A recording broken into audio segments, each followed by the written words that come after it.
예, 41번째 중년 여행 강의 시작하겠습니다.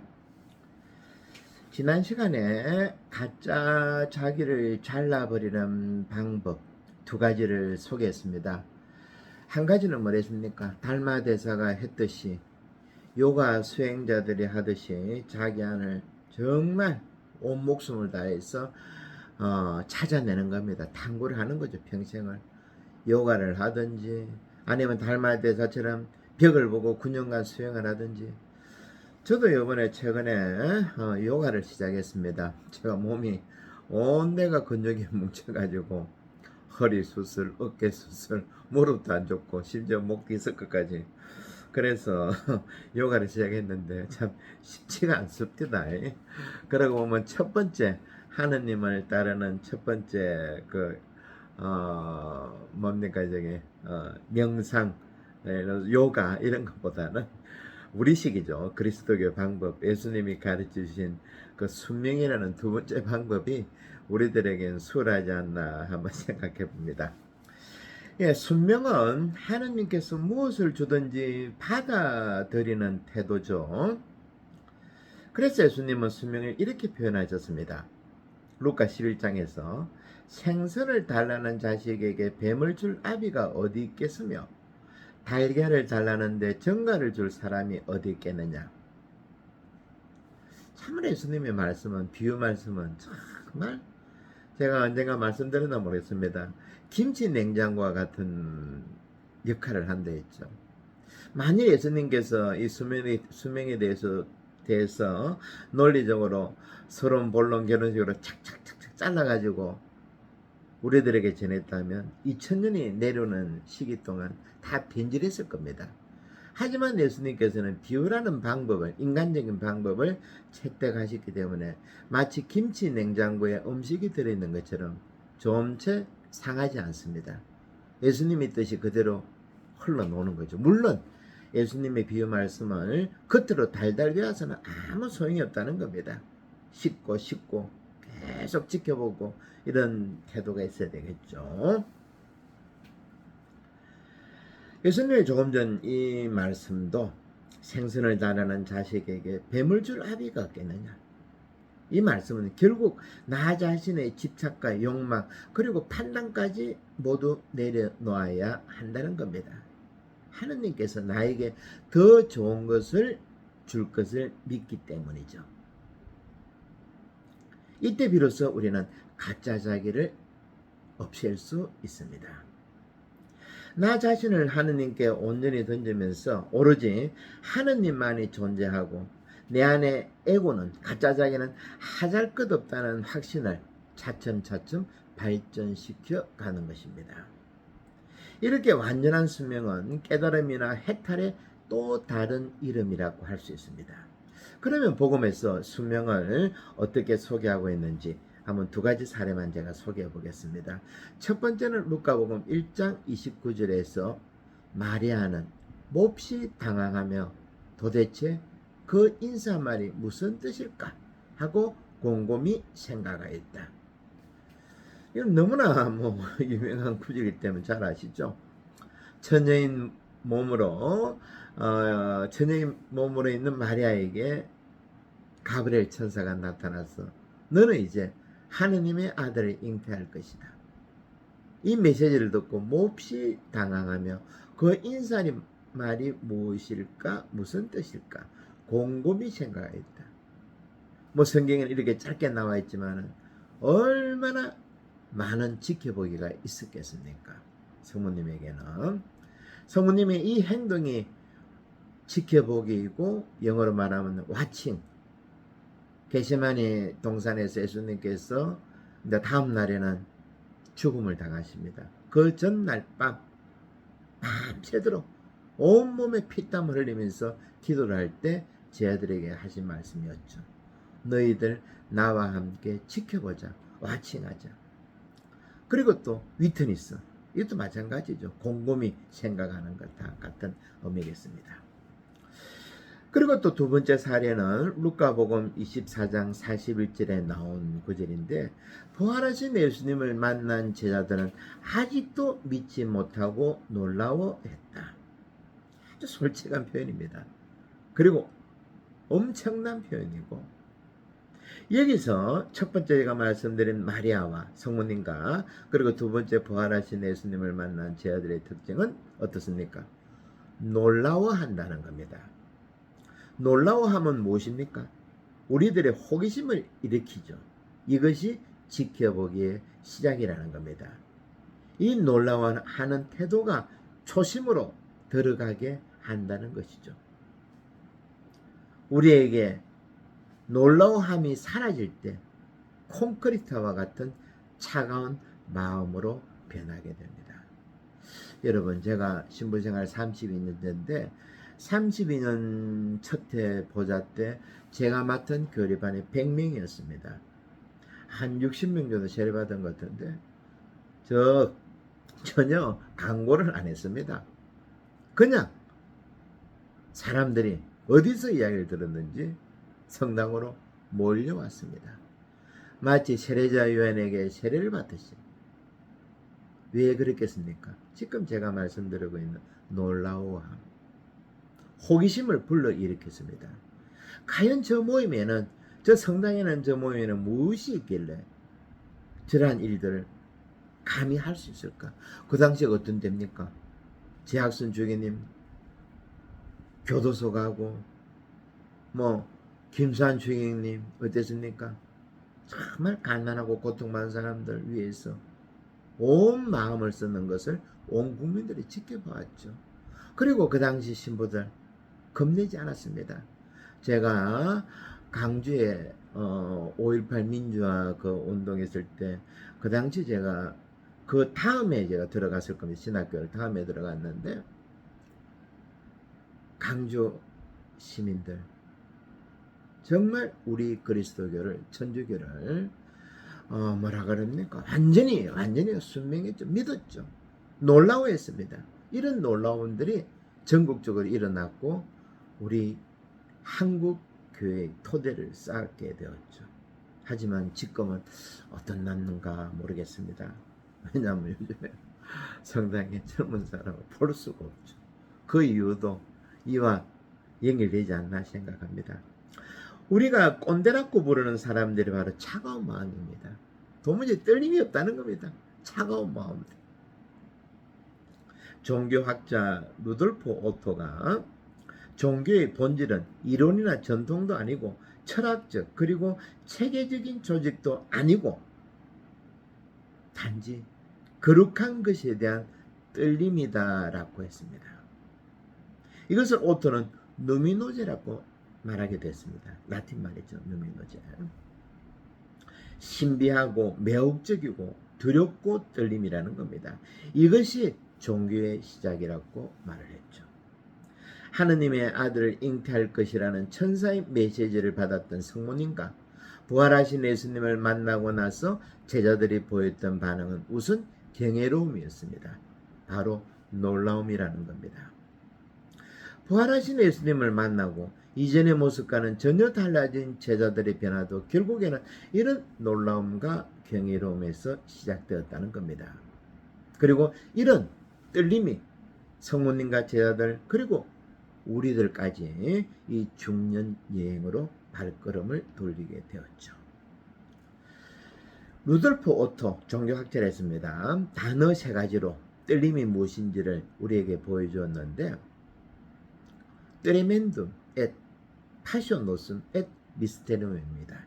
영어하고 비슷합니다. 영어의 그 본류니까 트레멘둠 테러블 영어로 그죠. 앳 엔드고 파쇼노슴 패션 황홀함 그리고 앳 또다시 엔드죠. 미스테리움 미스테리죠.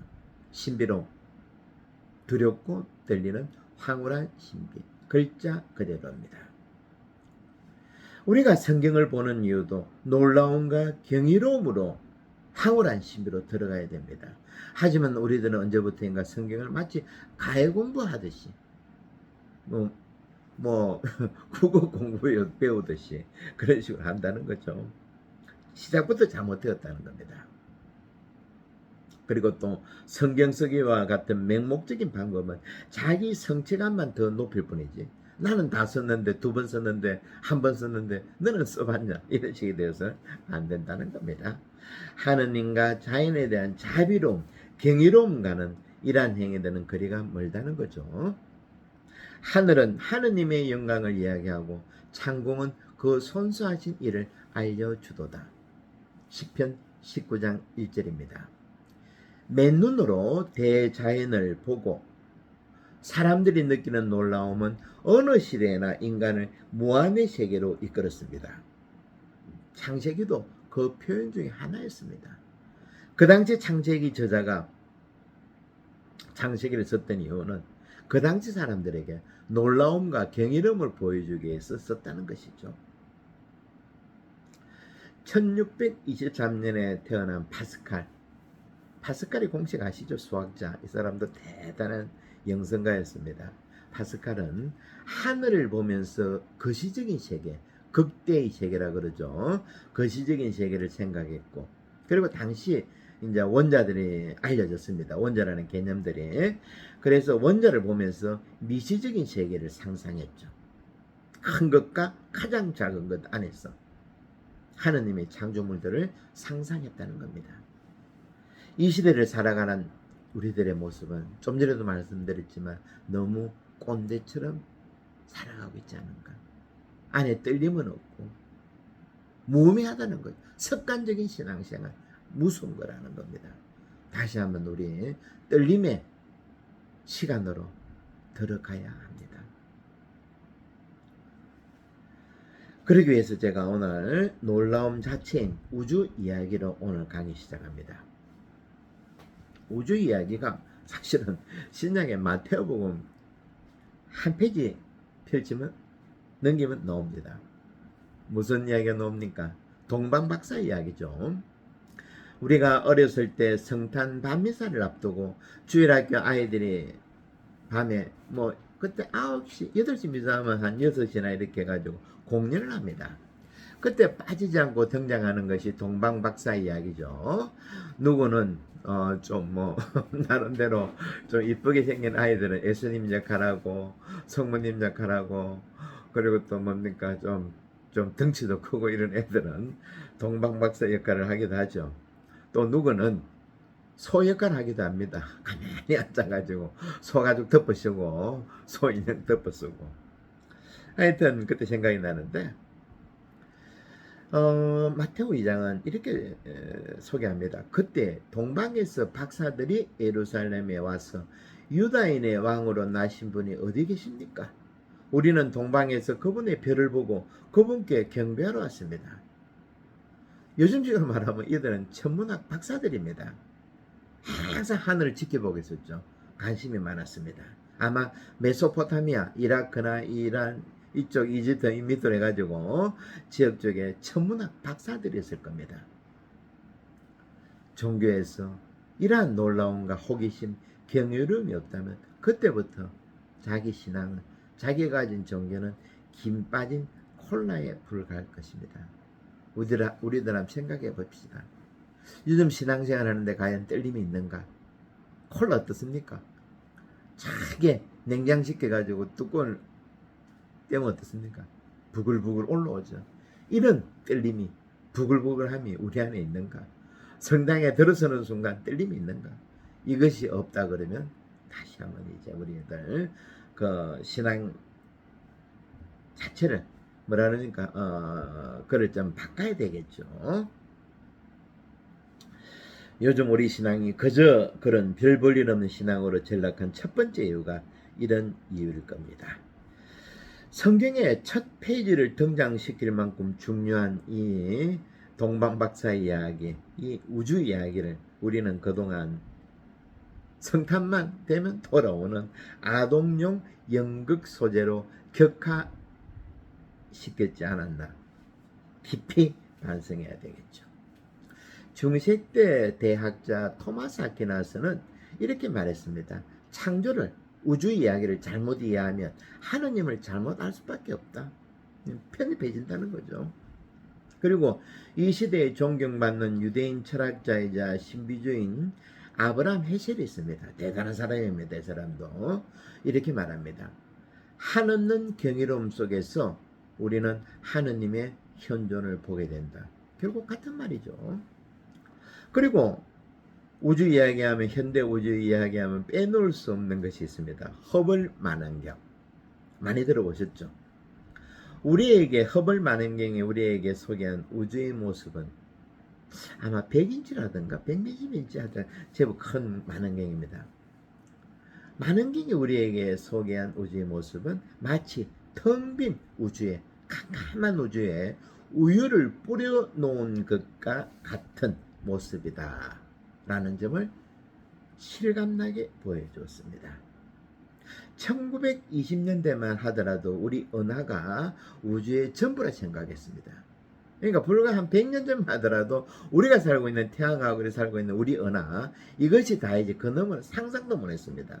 하지만 23년에 에드윈 허블이 우리 은하와 이웃되어 있는 것이 안드로메다 은하가 있다는 점을 소개했죠. 거리가 얼마나 되는가 하면 무려 250만 광년입니다.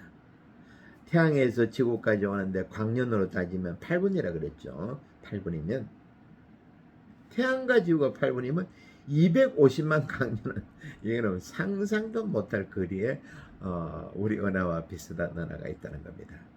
그런데 이런 은하가 수천억 개, 우리만 하더라도 수천억 개 되는데 이런 또 그쪽에 있는 저런 은하들이, 큰 규모의 은하들이 또다시 천억 개 이상이 있다니까 정말 이것은 뭐라 그럽니까? 트레멘둠 앳 파시오노슨 앳 미스테리움이죠. 두렵고 떨리는 황홀한 신비라는 겁니다. 이러한 놀라움과 경이로움 속에서 우리는 본당 숫자나 신자 숫자를 헤아리는 그런 좁은 시야에서 이제는 벗어나야 합니다. 우리의 마음들이 대우주가 되어야 된다는 거죠. 우리의 지켜보기가 이제는 이것만 봤다 그러면 몇십만 년, 몇백만 년 강연에 있는 그런 우주들까지도 품어 안을 수 있어야 되는 스케일이 필요하다는 겁니다. 우리의 시야는, 우리의 지켜보기는 이제 우주로 나가야 합니다. 거기서 우주의 경이로움을 체험해야 하는데 98년에 웬디 프리드만이 이끄는 연구진이 비로소 우주의 나이를 밝혀냈는데 137억 년 전에 빅뱅이 일어났고 그래서 우주 나이가 137억 년 되었다라고 발표했습니다. 이것도 엄청난 주장이죠. 이것도.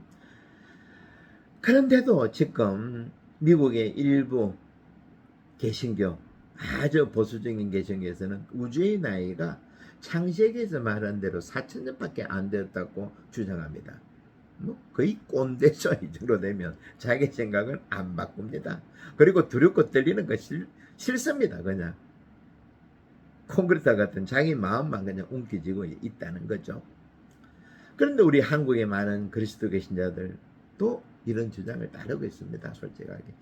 보수 개신교 한번 봐보십시오. 태극기 다니는 목사들, 그 추종하는 신자들, 이것은 신앙이라 볼 수가 없다는 거죠. 그리고 우리 교회들도 이런 점들이, 꼰대와 같은 이런 점들이, 편협한 생각들이 있지 않는가 정말 반성해야 됩니다.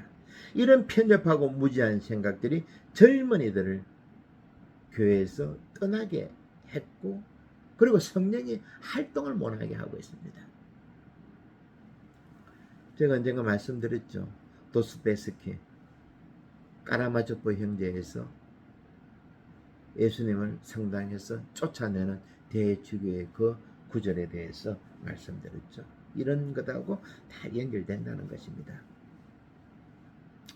2003년에는 우주 배경 복사를 탐사한 후에 과학자들은 우주가 빅뱅 이후 137억 년 이후 지금까지 계속 팽창하고 있다고 말합니다.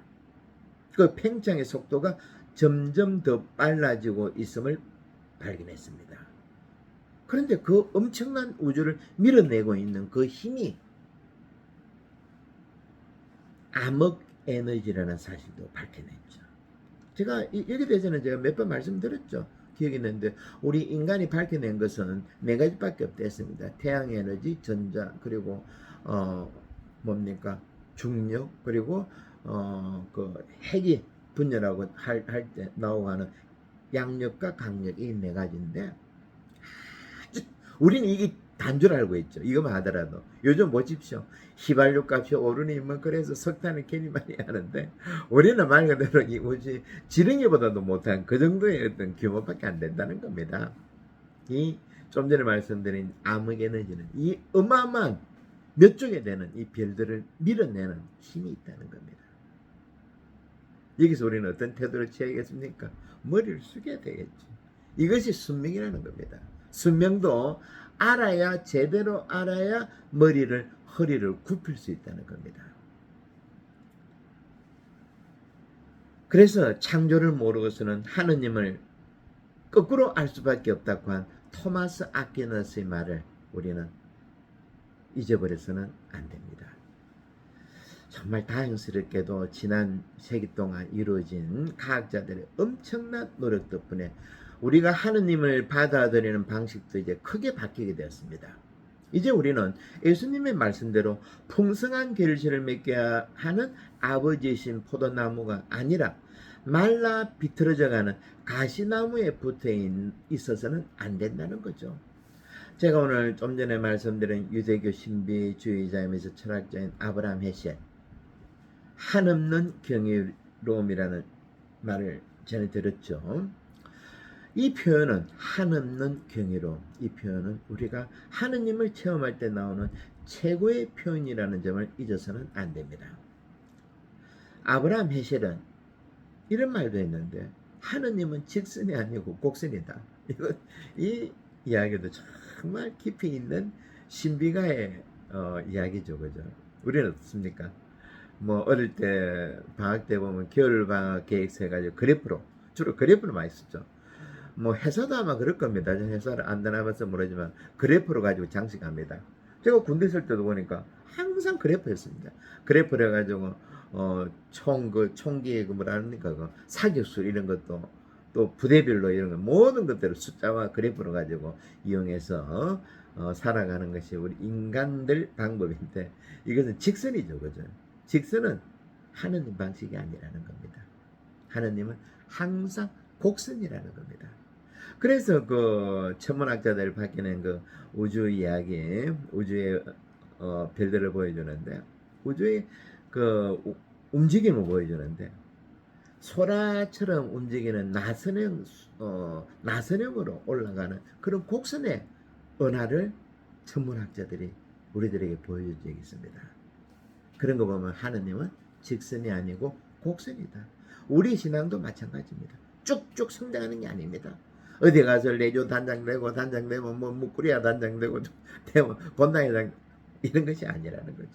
올라간다가 내려가고 자기 동료들한테 심한 소리 듣고 정말 복장이 터지죠. 막 그냥 당장에도 성당 안 나오고 싶습니다. 그럴 때도 하나님 생각하면서 다시 또 힘을 내고 우리의 지나온 삶을 보십시오. 모든 것이 곡선이었습니다. 내 식대로 뭐 인생에 살아진 적이 있었습니까? 결코 아니죠. 제가 전에 필리핀의 작은 섬에서 스쿠버 다이브를 했다고 말씀드렸죠.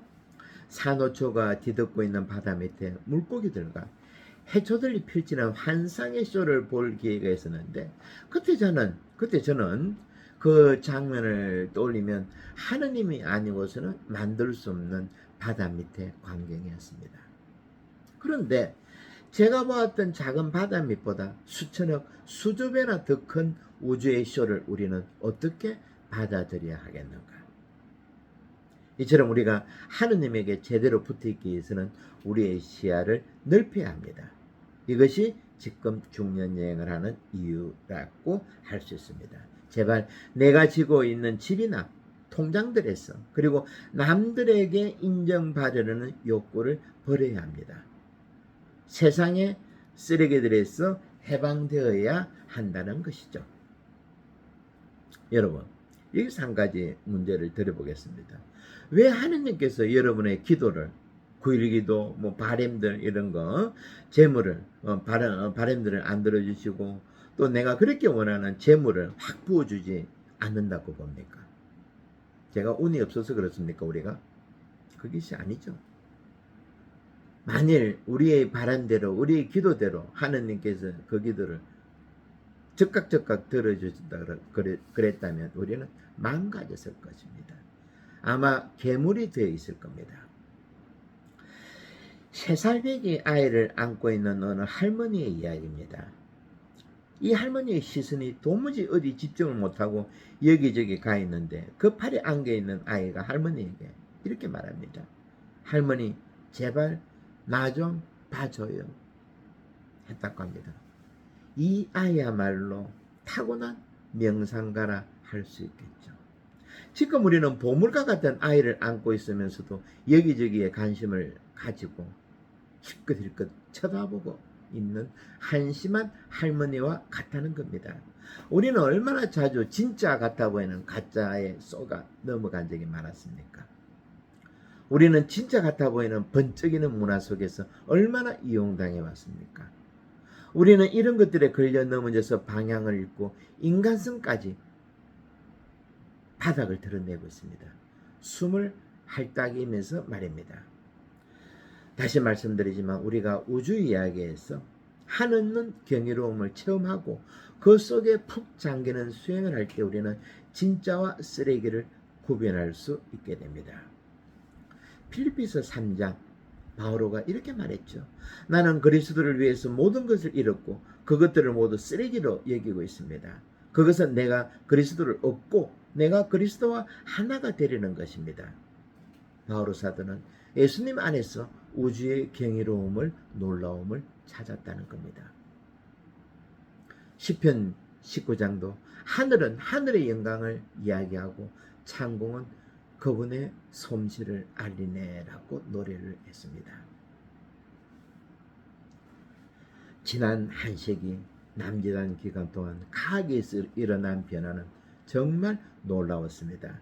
우리가 살고 있는 우주의 크기를 우리가 감히 상상조차 할 수 없도록 확장시켰고 인간과 지구가 고정된 우주의 중심에 있다는 생각을 확 바꿔놓았죠. 마치 우리가 우물 안에 개구리라는 사실을 천지에 알려주었습니다. 이러한 새로운 발견들이 우리의 삶과 정신으로 들어오면서 우리가 과연 누구인가? 하느님이 어떤 존재인지 라는 생각까지도 바꿔야 합니다. 사실 예수님께서 2000년 전에 오신 이유도 놀라움과 경이로움으로 그 당시 사람들의 생각을 확 바꾸고자 했던 겁니다. 어떻게? 당신의 비유 말씀들로. 예수님은 비유 말씀으로 그들의 삶은 그들의 하느님 간을 하느님에 대한 생각을 송두리째 바꿨습니다. 당시 예수님을 따르던 사람들의 특징을 말하라고 한다면 그들은 예수님을 지켜보면서 놀라움과 경이로움으로 자기 삶을 온통 바꾼 사람이라고 말할 수 있습니다. 다행히 최근 100년 전부터 천체 물리학자들과 양자 물리학자들이 이런 역할을 하고 있습니다. 우리가 일하는 세상과 기도하는 세상 사이에 존재해온 분열을 이제는 화해로 바꿀 수 있는 길을 열어준다는 겁니다. 우리는 이제까지 우리 교회만 최고인 줄 알았죠. 그것이 아니라는 것을 천체 물리학자들과 양자학자들이 알려주고 있다는 겁니다. 최근의 우주론에 의해 그 신비가 하나하나 드러나고 있고 양자 역학자들에 의해서 숨겨진 예수님의 말씀들도 더 밝게 드러나고 있다는 겁니다. 예, 오늘은 여기까지 해야 되겠습니다. 그죠? 왜냐하면 또 다 이어지는 내용들이 양자 역학 이런 부분들이 또 나오고 하니까 또 여러분들이 머리가 또 복잡해질까 싶어가지고 오늘은 여기까지 보고 다음 시간에는 예수님이 비유 말씀하고 양자학자들, 우주물리학자들 좀 연결하면서 이제 새로운 시각으로 예수님의 비유 말씀을 지켜볼 수 있는 그런 시간을, 재밌는 시간을 한번 가져보도록 합시다. 예, 오늘도 감사합니다.